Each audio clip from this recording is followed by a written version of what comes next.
adalah ungkapan isi hati kami. Kami mau Engkau ya Roh Kudus membukakan mata hati kami, telinga kami, untuk bisa sungguh-sungguh ya Tuhan, kami melihat, kami mendengar, kami sungguh-sungguh merasakan akan kehadiran-Mu, perkataan-Mu, dan wajah-Mu. Bapa, kami tahu bahwa Engkau adalah Allah kami yang begitu mengasihi kami. Bahkan Engkau sudah memimpin kami sekalian untuk bisa datang ke rumah Tuhan untuk beribadah. Dan kami bersyukur karena kami punya keleluasaan, kemudahan untuk bisa pergi. Dan sekarang biarlah ya Tuhan, kami sebagai seorang murid Kristus, kami mau bersama-sama belajar firman-Mu. Membiarkan Engkau kembali lagi menyapa kami dengan kebenaran-Mu. Sehingga kebenaran itulah yang kemudian mengubah pikiran dan hati kami untuk bisa kami lebih lagi mengasihi-Mu. Karena kami tahu Tuhan, kasih tanpa kebenaran tidak akan berarti. Demikian pula kebenaran tanpa kasih, hal itu pun tidak berarti. Oleh karena itu biarlah Engkau bimbing kami, tolong kami. Ini kami mau mendengarkan firman-Mu. Di dalam nama Tuhan Yesus kami berseru dan berdoa. Amin. Silakan duduk. Shalom jemaat Tuhan. Pingan. Ya, puji Tuhan, kita bersyukur hari ini Tuhan sudah memimpin kita memasuki bulan yang baru, di minggu yang baru di dalam anugerah-Nya. Dan pada pagi hari ini saya mengajak kita untuk merenungkan sebuah tema yang sebenarnya pada dasarnya adalah sesuatu yang sudah kita jalani selama ini sebagai seorang manusia, yaitu tentang iman dan logika. Ya, sesuatu yang tidak asing bagi kita sebagai orang Kristen, apalagi sebagai orang Kristen. Iman dan logika yang kita dasarkan dari satu ayat firman Tuhan, yaitu Ibrani pasal 11 ayat yang ketiga. Saya mengundang kita untuk membuka bagian itu bersama-sama. Ibrani 11 ayat yang ketiga. Dan mari kita membacakannya bersama-sama. Ya, Ibrani 11 ayat yang ketiga. Bersama. Karena iman, kita mengerti bahwa alam semesta telah dijadikan oleh firman Allah, sehingga apa yang kelihatan telah jadi dari apa yang tidak kelihatan. Nah, jemaat yang dikasihi oleh Tuhan, memang kita akui cuaca dalam beberapa hari ini sangat-sangat mendukung kita untuk bisa tidur lebih lama di rumah. Itu logikanya bukan? Iya, tetapi kita juga tahu secara logika sebagai anak-anak Tuhan, kita datang kepada Tuhan, logikanya adalah kita pada hari Minggu jelas datang untuk beribadah kepadanya. Nah, rekan-rekan yang terkasih dalam Kristus, ada dua orang mahasiswa yang tinggal di dalam satu kamar di sebuah asrama suatu perguruan tinggi. Nah, orang yang pertama ialah orang yang percaya kepada Tuhan, sedangkan orang yang kedua, temannya, adalah orang yang tidak percaya. Nah, kemudian timbullah satu percakapan di antara mereka tentang keberadaan Allah. Orang yang percaya itu berkata, berikanlah kepadaku 5 alasan yang baik mengapa Allah itu tidak ada, dan kita akan berbicara mengenai hal itu lebih jauh. Maka kemudian orang yang percaya itu berpikir sejenak, ya orang yang tidak percaya ini berpikir sejenak dan akhirnya menemukan 5 alasan mengapa Allah itu tidak ada. Ia berkata, dapatkah Anda melihat Allah?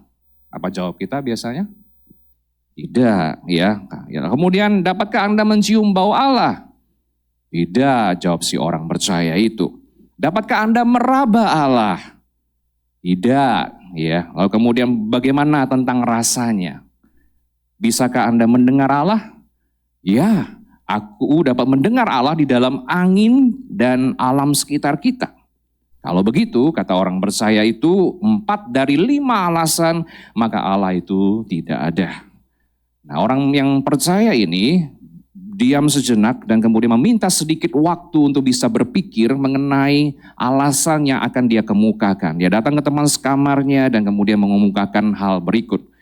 Baiklah, dapatkah Anda meraba otakmu?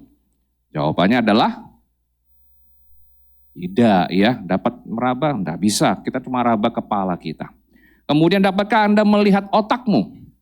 Ya kita tidak bisa ya, kita cuma bisa lihat orang punya, kita sendiri tidak bisa. Dapatkah Anda mencium bau otakmu? Bagaimana dengan mendengar? Aku kira tidak bisa, kata jawab orang yang tidak percaya ini. Kalau begitu, dapatkah Anda merasakan otakmu? Maka jawabannya adalah tidak.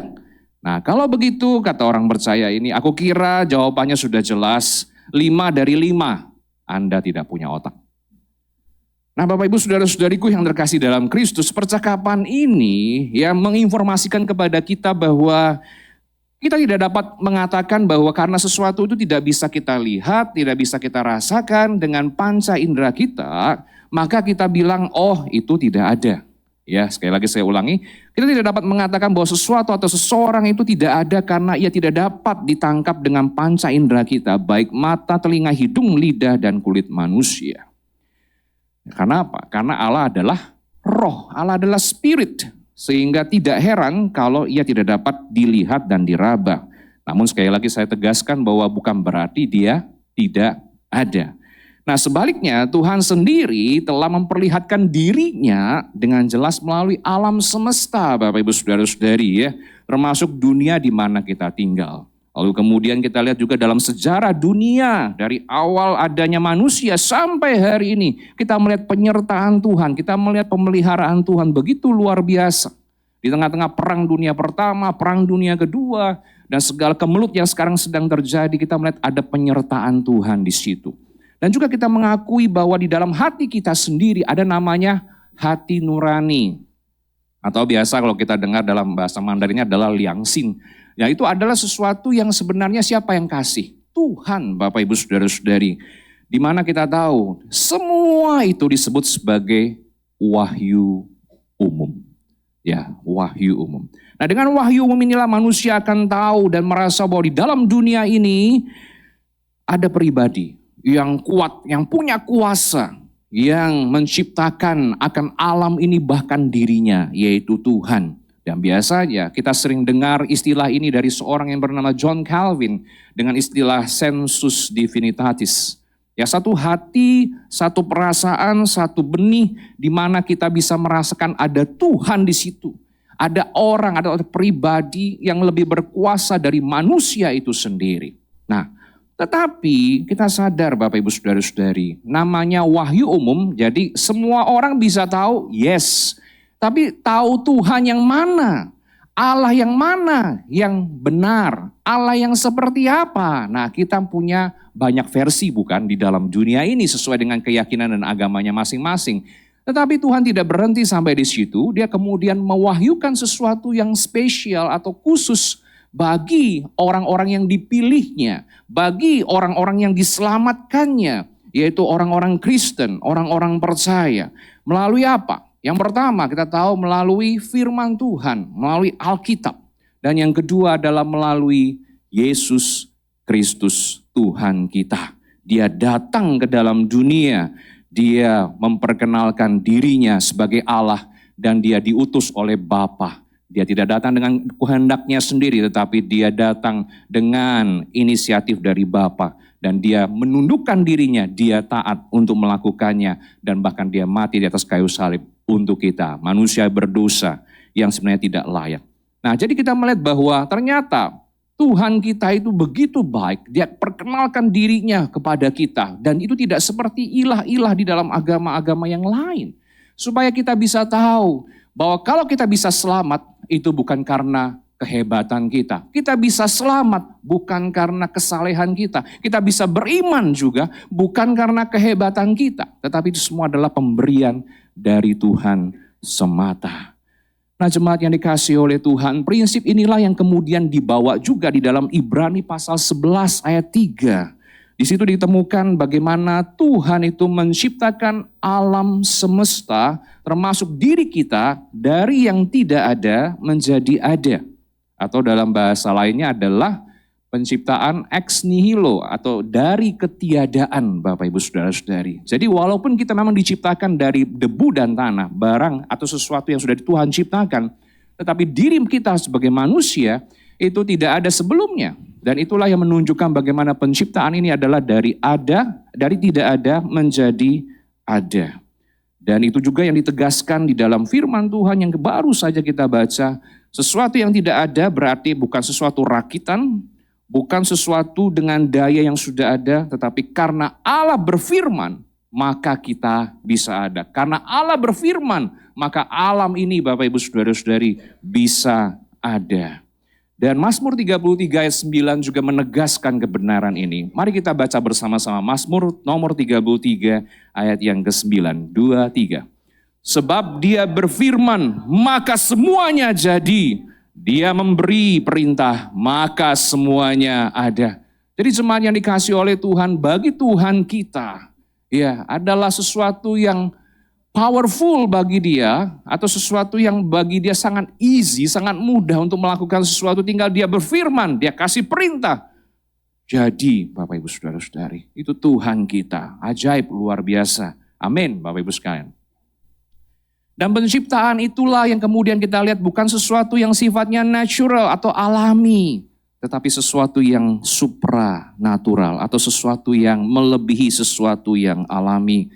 Jadi ini melawan teori evolusi Bapak Ibu sekalian. Jelas sekali ini menentang teori evolusi. Nah sebagai manusia yang hidup pada abad ke-21 mungkin kita bertanya-tanya, loh ini firman Tuhan ngomong seperti itu. Tapi kita tidak hadir Bapak Ibu sekalian ketika penciptaan itu terjadi. Bagaimana kita bisa percaya bahwa penciptaan itu memang benar-benar dilakukan oleh Tuhan di dalam firman-Nya. Nah Bapak Ibu sekalian kalau orang bertanya seperti itu apa jawab kita? Kita tidak hadir waktu Tuhan menciptakan, kita tidak lihat. Tapi itu ada. Percayakah kita bahwa alam semesta ini diciptakan oleh Tuhan sekalipun kita tidak melihatnya langsung dengan mata kepala kita sendiri?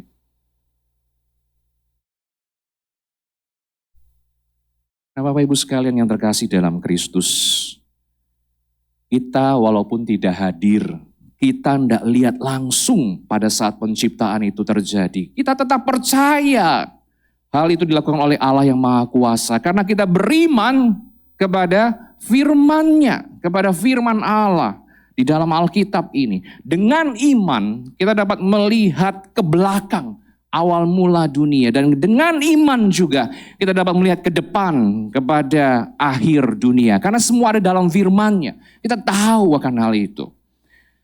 Nah kalau begitu apa sebenarnya arti iman Bapak Ibu sekalian? Mari saya ajak kita sekali lagi membaca ya dari Ibrani pasal 11 tetapi ayat yang pertama saja ya, ayat yang di atasnya. Mari 2, 3. Iman adalah dasar dari segala sesuatu yang diharapkan dan bukti dari segala sesuatu yang tidak kita lihat. Nah jemaat yang dikasihi oleh Tuhan, pengertian iman ini bukan pengertian secara teologis atau doktrinal gitu, tidak. Tetapi penulis kitab Ibrani ini menjelaskan kepada kita tentang pengertian iman secara praktis dalam kehidupan sehari-hari. Itu dasar dari segala sesuatu yang kita harapkan dan bukti dari segala sesuatu yang tidak kita lihat. Nah dari pengertian inilah kita percaya kepada hal-hal yang belum atau tidak kelihatan dengan mata jasmani. Sekali lagi saya ulangi, dengan pengertian inilah kita tahu, kita percaya akan sesuatu yang belum atau tidak kelihatan dengan mata jasmani kita. Jadi ini merupakan sebuah kepercayaan yang punya dasar Bapak Ibu sekalian. Bukan kepercayaan yang melompat pada sesuatu kegelapan, sesuatu yang tidak kelihatan atau sesuatu yang buta. Jadi kata dasar itu sendiri Bapak Ibu sekalian ternyata adalah sesuatu kata yang secara harafiah bisa diartikan sebagai menempatkan di bawah, berdiri di bawah. Jadi iman kita itu berdiri di atas dasar. Memang ada dasarnya, ada sesuatu, bukan tidak ada sesuatu atau gelap begitu saja. Jadi dari kata itulah kita bisa mengerti arti kata dasar dalam ayat ini menunjukkan bahwa memberikan dasar. Jadi iman itu memberikan dasar, fondasi dari sesuatu. Jadi keyakinan kita kepada Tuhan dan firman-Nya, kita sadar sekali lagi adalah sesuatu yang punya dasar. Apa dasarnya kalau begitu? Nah dasarnya adalah pada pengenalan kita kepada Allah Sang Pencipta. Jadi iman itu bisa saya coba artikan lebih lanjut adalah pemahaman akan Allah yang hidup serta rencana dan karyanya yang telah ada dalam sejarah dan terus akan ada ke depannya bersama dan di dalam kehidupan umatnya. Iman bukan imajinasi atau upaya manusia untuk menjelaskan sesuatu yang kita tidak bisa jelaskan. Iman juga bukan perasaan yang sensasional, wah, atau usaha keagamaan, melainkan pengalaman hidup yang nyata bersama dengan Tuhan. Karena itu, untuk mengerti penciptaan, maka kita harus percaya kepada Allah dulu. Bukan sebaliknya, mengerti dulu baru percaya. Bapak Ibu Saudara-saudari, setujukah kita akan statement ini? Percaya dulu baru mengerti, bukan mengerti baru percaya. Setuju enggak?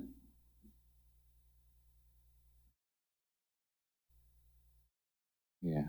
Ini satu hal yang kita perlu pikirkan lebih lanjut di dalam udara yang cukup dingin ini ya.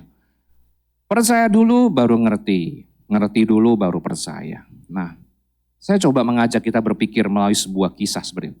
Pada suatu malam ada sebuah rumah terbakar dan seorang anak terpaksa melarikan diri ke atap rumah. Papinya sedang berada di halaman rumah dengan kedua tangan yang direntangkan. Ia berseru kepada anaknya yang berada di atap rumah itu, "Loncatlah, aku akan menangkapmu." Ia sadar bahwa anaknya harus meloncat ke bawah untuk menyelamatkan jiwanya. Namun apa yang dapat dilihat anaknya hanya nyala api, asap, kegelapan malam. Dan seperti yang kita duga, anak itu takut untuk meloncat ke bawah yang gelap gulita. Ayahnya tak henti-hentinya berteriak, "Loncatlah, aku akan menangkapmu." Namun anaknya memprotes, "Pa, Pi, aku tidak dapat melihatmu." Papanya segera menjawab, "Tetapi aku dapat melihatmu." Itu yang paling penting. Nah, Bapak Ibu Saudara-saudari, dari kisah ini kita bisa paham ya. Mau ngerti dulu baru percaya atau percaya baru ngerti? Percaya kan? Percaya dulu baru ngerti. Kalau ngerti terlambat, terbakar, anaknya mati. Ya kan seperti itu. Nah jadi Bapak Ibu Saudara-saudari, kalau begitu berarti tindakan iman itu dilakukan berdasarkan apa? Berdasarkan kepada pengenalan kita kepada Allah, seperti pengenalan anak itu kepada papanya. Karena itu anak ini tidak perlu menunggu sampai dia mengerti perintah papanya, baru dia loncat. Tapi dia mempercayakan hidupnya sepenuhnya kepada papanya. Jadi mengikut Tuhan, Bapak Ibu Saudara-saudari, harus dimulai dengan percaya dulu, baru ngerti. Nah tapi Bapak Ibu Saudara-saudari, mungkin kita berpikir, mungkin ini tidak masuk akal, tidak logis bahasa kita ya.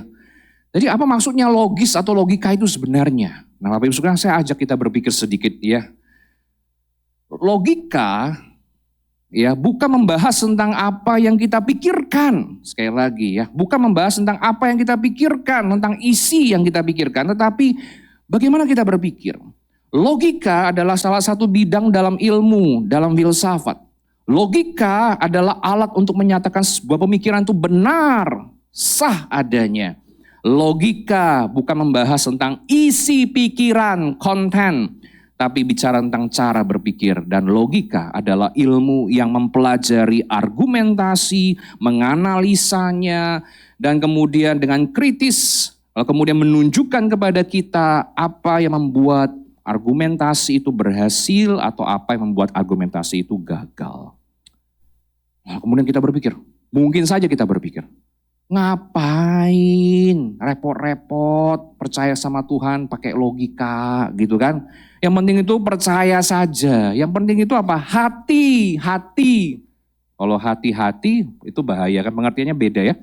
Pakai hati ya, pakai hati saja seperti itu. Nah Bapak Ibu Saudara-saudariku, mungkin kita dalam hidup kita pernah sampai kepada fase itu, berpikir bahwa apa beriman itu kepada Tuhan harus berhubungan dengan logika, begitu. Ngapain kan? Yang penting pakai hati. Tapi saya perkatakan Bapak Ibu Saudara-saudari, kalau kita cuma pakai hati saja, hati-hati. Sekali lagi saya ulangi, kalau kita cuma pakai hati saja dalam beriman kepada Tuhan, hati-hati sama Tuhan. Maksudnya apa? Kalau kita beriman kepada Tuhan cuma pakai hati, kita tidak jauh dari namanya fideisme. Maksudnya apa fideisme itu? Fideisme adalah pandangan yang menyatakan bahwa iman itu terpisah dari nalar, dari akal atau logika kita. Namun apakah benar firman Tuhan, Alkitab kita mengajarkan bahwa kalau kita beriman kepada Tuhan itu terpisah dari pikiran atau nalar kita? Jawabannya jelas adalah tidak, Bapak Ibu Saudara-saudari. Logika tidak dapat dilepaskan dari diri kita sebagai manusia ciptaan Allah. Karena kita punya pikiran. Jadi kalau kita tidak punya pikiran, baru kita tidak pakai logika. Masalahnya adalah kita diciptakan oleh Tuhan itu pakai pikiran, ya kan? Pakai akal. Jadi kita pasti pakai logika. Apalagi kita diciptakan segambar dan serupa dengan Allah. Waktu Tuhan menciptakan kita pakai pikiran, maksudnya memberikan kita pikiran, berarti pencipta kita punya pikiran. Makanya kenapa kita punya pikiran. Jadi Allah berpikir dengan logis dan mewahyukan firman-Nya dengan logis juga kepada kita. Nah, saya tidak sendiri ngomong soal ini. Ada seorang namanya bernama John Stott. Dia pernah mengatakan seperti ini. Karena Alkitab mengatakan bahwa rasionalitas kita, maksudnya akal kita adalah bagian dari citra ilahi di mana Allah telah menciptakan kita. Allah adalah Allah yang rasional, yang telah menciptakan kita sebagai makhluk rasional, dan Dia memberikan kita wahyu rasional. Jadi jika kita mengingkari rasionalitas kita, maka kita mengingkari kemanusiaan kita menjadi subhuman. Ya, bukan sub ikan, subhuman, Bapak Ibu Saudara-saudari. Jadi kalau kita tidak pakai pikiran kita untuk mengenal Allah, beriman kepada Allah, kita itu sudah sebenarnya subhuman, maksudnya di bawah human. Padahal zaman sekarang kan orang mau jadi apa? Post-human. Maksudnya apa? Lebih dari manusia biasa. Makanya kenapa ada klinik kecantikan, kenapa ada ini, ada itu. Kenapa? Karena semua orang mau jadi post-human. Nah, Bapak Ibu sekalian, saya tidak promo soal klinik kecantikan ya. Tapi maksud saya adalah saya ingin menjelaskan, kalau kita tidak pakai pikiran kita jadi manusia itu bukan manusia lagi, kita di bawah manusia gitu loh. Subhuman, Bapak Ibu, subhuman. Jadi baik iman maupun logika itu pasti ada dalam diri kita sebagai orang Kristen. Dan tidak dapat dipisahkan satu dengan yang lain. Nah, seorang pemikir juga, apologet Kristen yang bernama C.S. Lewis, dia pernah menulis seperti ini. Kristus menghendaki kita memiliki hati seorang anak. Harus punya hati seorang anak, Bapak Ibu sekalian. Tapi jangan lupa, tetapi berkepala seorang dewasa. Ya, artinya apa, Bapak Ibu sekalian? Menjadi orang Kristen itu tidak cukup cuma percaya, tapi harus bertumbuh dalam pengetahuan atau pemikiran. Nah, John Stott lagi, sebenarnya saya ingin mengutip dari beliau. Dia mengatakan seperti ini, Bapak Ibu sekalian. Sebaliknya iman hanya dapat muncul dan bertumbuh di dalam diri kita jika kita menggunakan pikiran kita. Misalkan dalam Mazmur pasal 9, nomor 9 ayat 11a. Orang yang mengenal namamu percaya kepadamu. Sekali lagi saya ulangi. Orang yang mengenal nama Tuhan itu percaya kepada Tuhan. Maksudnya adalah rasa percaya orang percaya itu berasal dari pengetahuan dia akan sifat Allah yang dapat dipercaya. Nah, jadi jemaat Tuhan yang terkasih dalam Kristus, untuk kita bertumbuh itu butuh pertolongan Tuhan, tapi juga butuh latihan, disiplin dari diri kita sendiri untuk melakukan hal itu. Nah, salah satunya seperti apa? Salah satunya saya perkenalkan caranya adalah kenali hukum-hukum logika, Bapak Ibu sekalian. Nah, hukum logika itu seperti apa? Sebentar dulu. Ya, hukum ini adalah bukan sebuah penemuan dari filsuf-filsuf barat seperti Aristoteles. Bukan seperti penemuan-penemuan siapa, tetapi seperti hukum gravitasi. Semuanya itu cuma sekedar refleksi dari hal yang sudah ada, kemudian dirumuskan oleh orang-orang tertentu. Nah, seorang pemikir, seorang pendeta ya, yang bernama Rick Cornish pernah mengatakan begini. Hukum-hukum itu, maksudnya hukum-hukum logika, memerintahkan tentang bagaimana kita berpikir, sering diasumsikan sebagai bagian dari akal sehat yang diberikan oleh Allah. Tidak terdapat titik waktu yang berlalu tempat kita tidak menggunakan atau berasumsi dengan logika. Perhatikan, penolakan terhadapnya juga memerlukan penggunaan logika. Jadi Bapak Ibu Saudara-saudari, kita dalam berpikir sekarang sebagai orang Kristen pun pasti pakai hukum logika. Nggak bisa enggak, sadar atau enggak sadar, mau tidak mau kita pasti akan melakukannya. Nah, apa saja Bapak Ibu sekalian?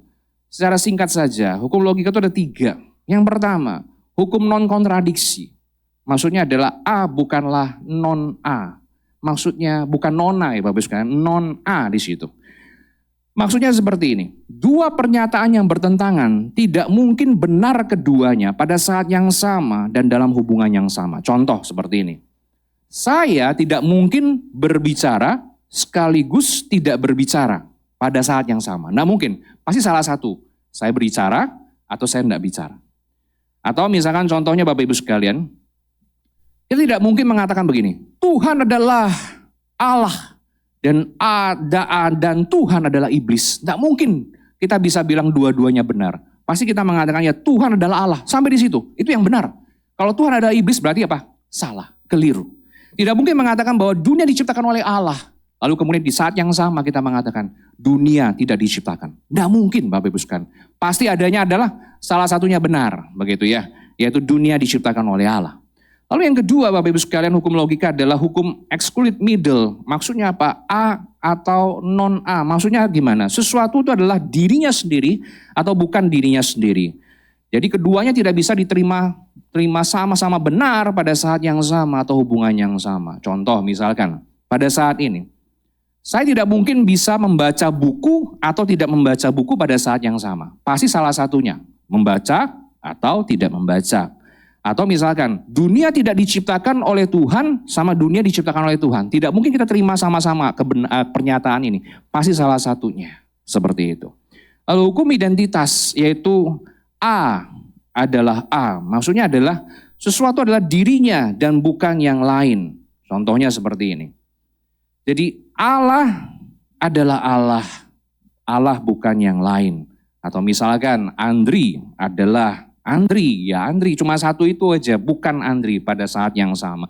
Jadi jelas Bapak Ibu Saudara-saudari yang terkasih dalam Tuhan, dari sinilah kita bisa paham ada namanya kebenaran. Ya tidak ada namanya kebenaran relatif, itu tidak ada. Yang ada adalah kebenaran yang absolut. Sekalipun dalam zaman kita, sesuatu yang salah bisa diulang-ulang terus kan menjadi sesuatu yang benar. Ya. Jadi sesuatu yang benar kenapa? Karena orang banyak bicara soal itu jadi benar. Zaman kita sekarang seperti itu Bapak Ibu sekalian. Dalam media-media sering diulang-ulangan jadi benar itu. Padahal belum tentu benar. Nah kita harus hati-hati ini. Ya, jadi kita harus mengujinya. Salah satunya apa? Caranya lewat hukum logika. Nah jemaat yang terkasih dalam Tuhan kita harus menggunakan hal itu. Kita belajar walaupun kita mungkin aduh kok ribet banget ya. Tidak apa-apa. Dalam kehidupan kita sebenarnya kita sudah menggunakan hukum ini. Cuma kita tidak aware, tidak sadar akan kebenaran itu. Tapi pada hari ini saya mau menyadarkan Bapak Ibu sekalian. Ya, bukan dari ngantuknya, bukan. Tapi saya mau sadarkan Bapak Ibu sekalian dari kebenaran ini. Supaya apa? Sadar pakai ini dalam bertumbuh dalam iman kepada Tuhan. Nah dari 3 hukum logika ini, biasanya nanti Bapak Ibu Saudara-saudari, argumentasi itu akan disusun. Dan biasanya argumentasi yang dipakai biasanya dalam logika itu ada 2, umumnya ada 2, padahal sebenarnya banyak. Tapi umumnya ada 2, yaitu deduktif dan induktif. Nah maksudnya apa mah? Argumen deduktif itu maksudnya adalah menggunakan pernyataan-pernyataan yang benar untuk menghasilkan kesimpulan yang benar. Jadi sebuah argumen deduktif itu bisa dibilang sah kalau punya pernyataan yang mayor, pernyataan minor dan kesimpulan. Maksudnya apa? Nah seperti ini contohnya. Firman Allah itu benar. Alkitab adalah firman Allah, jadi Alkitab itu benar. Semua manusia itu adalah fana. Andri adalah manusia. Maka atau jadi Andri adalah makhluk fana. Alam semesta diciptakan oleh Tuhan. Manusia adalah bagian dari alam semesta. Maka manusia diciptakan oleh Tuhan. Nah Bapak Ibu Saudara-saudari, ini adalah bentuk-bentuk yang biasa disebut dengan silogisme. Nah, jadi dari ide umum kepada ide khusus. Nah, tapi bagaimana dengan induktif? Induktif adalah dari ide khusus kepada umum. Nah, sejumlah ide khusus kepada ide umum seperti misalkan Abraham, Ishak, Yakub adalah makhluk fana. Jadi dari kehidupan mereka semua dikumpulkan, diteliti. Kemudian kesimpulannya adalah manusia adalah makhluk fana. Nah, jadi jemaat Tuhan yang terkasih dalam Kristus, logika bagi kita sebagai orang Kristen, itu bisa membantu kita atau menjadi alat bagi kita untuk menemukan kebenaran Tuhan di dalam firman-Nya. Nah seorang dosen yang pernah mengajar di Wheaton College itu pernah ngomong seperti ini. Logika adalah bagian tak terpisahkan dari membenarkan apa yang diyakini dan dinyatakan sebagai hal yang benar. Ini adalah alat untuk semua orang, semua manusia, terutama orang Kristen, jemaat Tuhan. Nah, Bapak Ibu saudara-saudariku, melalui hukum-hukum logika itulah kita bisa memahami kebenaran firman Tuhan itu tidak pernah bertentangan satu dengan yang lain. Yang ada adalah kadang-kadang kita baca firman Tuhan dengan satu bagian dan bagian yang lain itu kelihatannya bertentangan atau bahasa kerennya itu paradoks. Jadi sesuatu kelihatan bertentangan tapi sebenarnya tidak pernah bertentangan. Yang ada adalah paradoks. Nah, tetapi kadang-kadang waktu kita baca firman Tuhan, dalam ayat-ayatnya itu kadang-kadang kita tidak mengerti dan tidak bisa menemukan jawabannya. Itu disebut sebagai apa? Misteri. Misteri artinya apa? Kita sekarang kurang informasi, kurang pengetahuan. Tapi someday, kemudian nanti, kita bisa paham, kita bisa ngerti waktu kita baca berikutnya. Nah, jadi itu adalah sesuatu yang misteri yang kemudian Tuhan bukakan bagi kita. Nah, jadi Bapak Ibu saudara-saudariku yang terkasih dalam Kristus, berdasarkan firman Tuhan yang kita renungkan pada hari ini, kita bisa memperoleh informasi bahwa pada mulanya Allah menciptakan langit dan bumi. Dan pernyataan ini menegaskan bahwa segala keberadaan itu dimulai oleh Allah yang rasional. Karena itu, setiap hal yang diciptakan oleh Allah pasti mengekspresikan atau mengungkapkan hukum-hukum logika. Dan pada akhirnya, hukum-hukum logika dan argumentasi itu meneguhkan kebenaran firman Tuhan. Nah, tetapi saya ingin mengingatkan jemaat Tuhan bahwa yang namanya rasio manusia atau pikiran manusia pasti punya keterbatasan. Karena kita adalah ciptaan, kita bukan pencipta. Karena itulah dalam menerapkan hukum logika, manusia pasti punya keterbatasan dan kesalahan. Apalagi Bapak Ibu sekalian yang berhubungan dengan hal-hal misteri yang kita tidak tahu apa itu. Nah, jadi logika bisa tidak terbatas, bisa tidak salah, bisa. Jadi karena itulah kita harus kembali kepada firman Tuhan untuk menguji apakah logika kita benar atau salah. Dengan kata lain, logika manusia tetap tunduk kepada kebenaran firman Tuhan. Nah, sedikit perenungan Bapak Ibu sekalian. Kenapa logika itu bisa salah padahal itu pemberian dari Tuhan? Karena keberdosaan kita.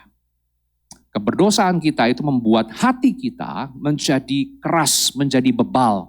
Padahal kita tahu itu benar, tapi kita tidak mau terima. Kita sangkali, kita tolak Bapak Ibu sekalian. Dengan kata lain, kita tidak taat dengan kebenaran itu. Nah, jadi jemaat Tuhan yang terkasih dalam Kristus, dari sinilah kita bisa paham, iman itu bukan karena manusia. Iman itu karena Tuhan kasih. Kalau enggak Tuhan berikan Bapak Ibu sekalian, enggak mungkin kita bisa percaya kepada Tuhan. Kalau bukan karena Tuhan yang memberikannya, enggak mungkin kita bisa berkata, aku percayakan hidupku sepenuhnya kepada Engkau, menerima Engkau sebagai Tuhan dan Juru Selamat. Enggak mungkin, karena manusia yang berdosa maunya apa? Hidupnya mau atur sendiri. Mau hidup apa? Atur dengan kemauannya, hukumnya sendiri. Nah, tetapi Bapak Ibu sekalian, dari hal inilah kita sadar yang namanya iman itu adalah pemberian dari Tuhan. Puji Tuhan untuk karya Tuhan dalam hidup kita. Dan iman itulah yang juga memungkinkan kita untuk percaya. Walaupun kita tidak melihat alam ciptaan itu diciptakan oleh Tuhan dengan mata kepala kita sendiri. Tapi kita percaya Tuhan yang menciptakannya karena dari firman-Nya dan karena pengenalan kita akan Allah. Nah, Bapak Ibu saudara-saudariku yang terkasih, sebagai orang-orang Kristen, marilah kita berpikir secara logis, menaruh perhatian dengan sungguh-sungguh pada kebenaran Allah. Supaya apa? Supaya kita tahu mana yang benar, mana yang salah. Karena dunia ini, sekarang yang kita tinggal ini, terlalu banyak kebenaran dengan versinya masing-masing. Tapi apakah mau kita dengan kritis, berdasarkan firman-Nya, kita bisa membedakan mana yang benar, mana yang salah. Karena kalau kita bertumbuh dengan kebenaran yang salah, kita akan sesat Bapak Ibu sekalian. Tapi kalau kita bertumbuh dengan kebenaran yang memang dari Allah, itu akan membuat kita bertumbuh semakin serupa dengan Kristus. Nah, orang Kristen yang irasional, maksudnya orang Kristen yang tidak masuk akal, tidak pakai rasionya, dan tidak logis, itu menyatakan kurangnya kasihnya kepada Allah. Dasar dari segala pemikiran dan kelogisan. Nah, dari mana ini? Dari Matius 22 ayat 37. Kasihlah Tuhan Allahmu dengan segenap hatimu dan dengan segenap jiwamu dan dengan segenap akal budimu. Jadi jangan pernah kita lupa untuk mengasihi Tuhan dengan pikiran kita, dengan akal budi kita. Seorang yang menjadi Kristen seperti kita ini berarti menjadi orang yang beriman sekaligus juga logis. Sebagai penutup, saya ingin mengajak kita berpikir seperti ini. Ada seorang pria bertugas ya sebagai pabean di sebuah perbatasan antar dua negara. Nah, pada suatu hari sekitar jam 8, ini sudah jam 8 lewat di sini, melintaslah sebuah truk di depan posnya. Nah, si petugas pabean itu keluar dari posnya untuk memeriksa muatan truk itu. Nah, ternyata truk itu memuat 6 karung pasir. Ya, nah akhirnya kata si petugas, dia tidak percaya. Ya, tidak percaya dari pengakuan supir ini. Coba keluarkan, kata si petugas itu. Dengan patuh, si pengemudi itu menurunkan karung-karung itu dengan mengeluarkan isinya. Benar, isinya benar, pasir. Dan dengan jengkel, si petugas mempersilahkan dia pergi. Tapi keesokan harinya truk pengemudi itu yang sama melintas lagi di depan posnya. Dan sekali lagi si petugas harus memeriksanya. Apakah yang kau bawa kali ini? Tanya si petugas. Pasir. Karena masih belum percaya diperintahkannya si pengemudi untuk membongkar isi karung itu. Dan ternyata isinya memang pasir. Dan begitulah hal yang sama terjadi setiap hari selama puluhan tahun. Akhirnya si petugas pabean itu menjadi tua dan harus berhenti dari tugasnya. Sang supir juga menjadi tua dan berhenti dari pekerjaannya. Tapi petugas pabean ini penasaran. Apa yang dialami setiap hari di pos perbatasan itu. Karena itu pada suatu kesempatan dia pas ketemu dengan sang supir di suatu bar. Maka dia bertanya, dia bilang sama orang ini. Dia panggil, sobat, saya sudah tua. Saya tidak lagi lama hidup di dunia ini. Tapi sebelum saya mati, ada satu hal yang paling mengganjal dalam hati saya. Kamu tahu? Sudah berpuluh-puluh tahun saya menjaga pos perbatasan itu dan selalu melihatmu melintasi pos dengan membawa muatan yang sama, yaitu pasir. Hal itu membuat saya tidak habis pikir. Pasti ada sesuatu yang engkau sembunyikan. Tapi saya tidak bisa buktikan. Maka hal ini buat saya penasaran. Nah sobat, karena saya tidak punya kuasa lagi, kurasa tidak ada salahnya kalau sekarang kamu memberitahukan kepadaku, apa sih sebenarnya engkau seludupkan itu? Lalu dengan suara perlahan dia berkata, sobat, aku menyeludupkan truk. Aku menyeludupkan truk. Jadi Bapak Ibu Saudara-saudari, penasaran si petugas pabean ini terjawab. Ternyata orang ini, supir ini selama puluhan tahun menyeludupkan truk melewati perbatasan negara itu. Nah mungkin kita ini seperti seorang petugas pabean dalam pengertian apa?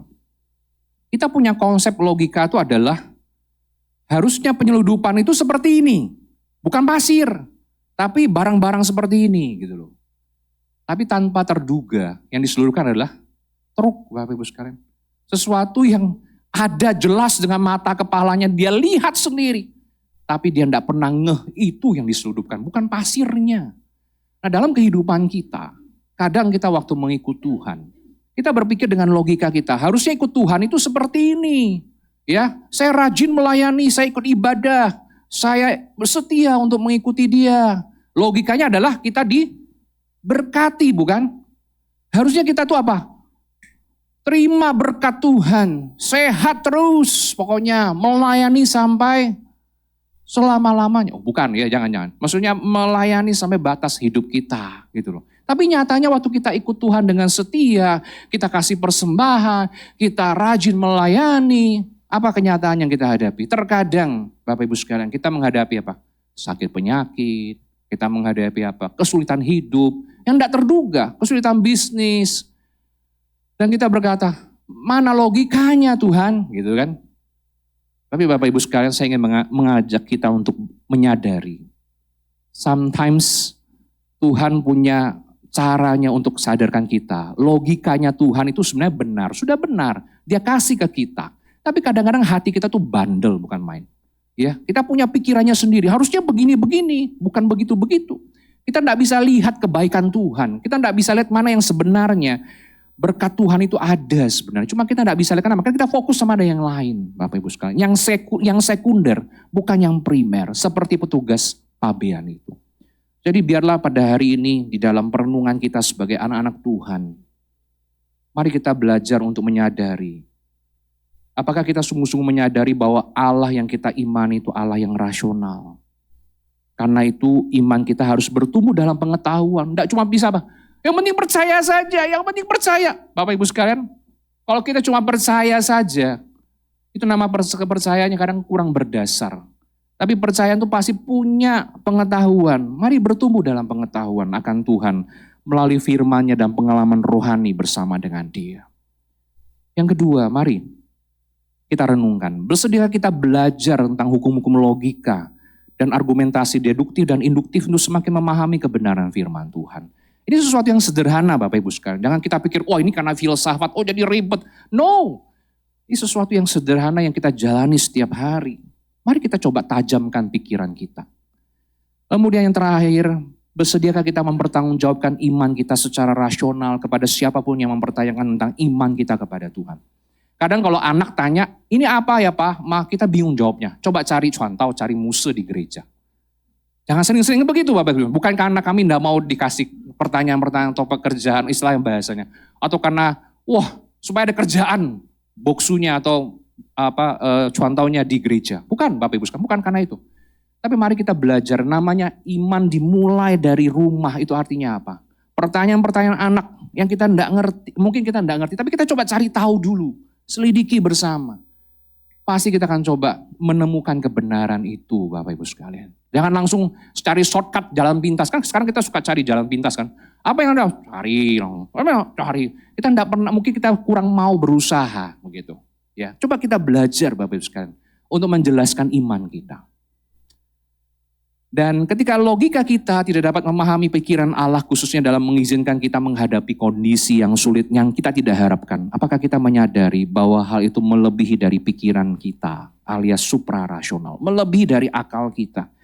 Dan maukah kita belajar seperti apa yang Tuhan mau? Belajar beriman penuh kepada Tuhan, belajar taat, belajar untuk berserah kepada Dia. Sekalipun kita sekarang kurang mengerti tentang kebenaran dan rencananya.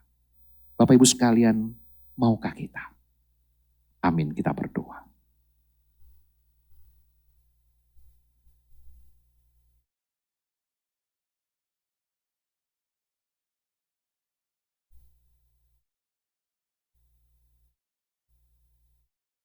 Mari kita tenang sejenak selama 1 menit ke depan. Dan biarkan firman Tuhan kembali mengingatkan kita di tengah-tengah kelelahan kita atau pergumulan kita. Sudah seberapa jauh kita bertumbuh dalam kebenarannya. Sudah seberapa jauh iman kita sungguh-sungguh bertumbuh di dalam pengalaman kita bersama dengan Tuhan. Dan seberapa jauh kita belajar akan firman-Nya. Belajar dengan logika yang adalah pemberian dari Tuhan. Sudahkah kita punya hati yang juga berserah kepadanya, sekalipun sekarang kita tidak mengerti dengan logika kita tentang apa yang terjadi dalam hidup kita. Mari Bapak Ibu Saudara-saudari kita tenang sejenak di hadapan-Nya.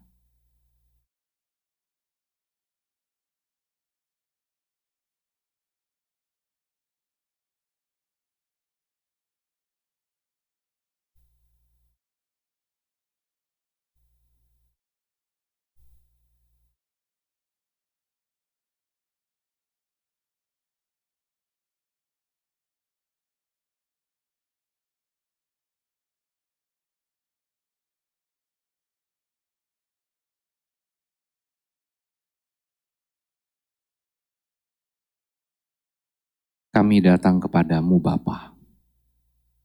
Engkaulah Allah pencipta kami. Engkau sudah memperkenalkan dirimu kepada kami. melalui wahyu umum dan wahyu khusus. Sehingga tidak ada alasan untuk kami tidak mempercayai bahwa Engkau itu ada. Sekalipun Engkau tidak kelihatan, Bapa. Dan pada hari ini tolong kami Tuhan, supaya kami punya hati sebagai seorang murid yang mau belajar.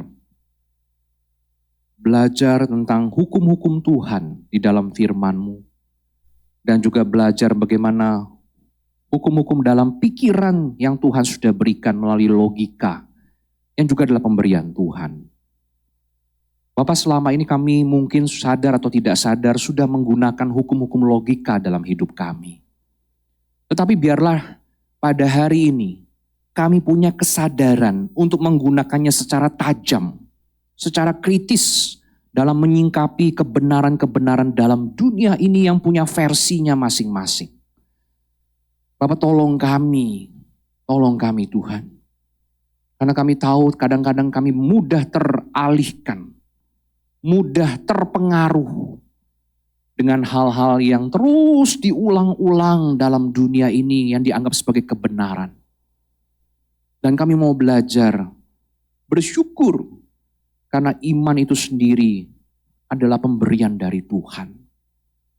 Dan kami sadar benar Tuhan, kalau bukan karena Tuhan yang berinisiatif memilih kami, bahkan mengaruniakan iman kepada kami, tidak mungkin kami dapat datang kepadamu dan menyerahkan seluruh hidup kami kepadamu. Dan ajar kami untuk bertumbuh dalam kebenaran Tuhan. Terima kasih Bapa. Sekalipun dalam kehidupan kami sekarang banyak misteri, banyak hal yang kami tidak mengerti Tuhan. Tapi kami mau belajar tunduk kepadamu. Belajar untuk memahami dengan logika bahwa seorang ciptaan memang tidak bisa memahami keseluruhan dari pikiran pencipta. Tapi kami bisa belajar mengenal Engkau terus-menerus dalam hidup kami. Baik melalui firman Tuhan maupun pengalaman hidup kami bersama dengan Tuhan. Bimbing kami Tuhan, tolong kami. Hanya demi nama Yesus Kristus kami berdoa. Amin. Tuhan berkati kita.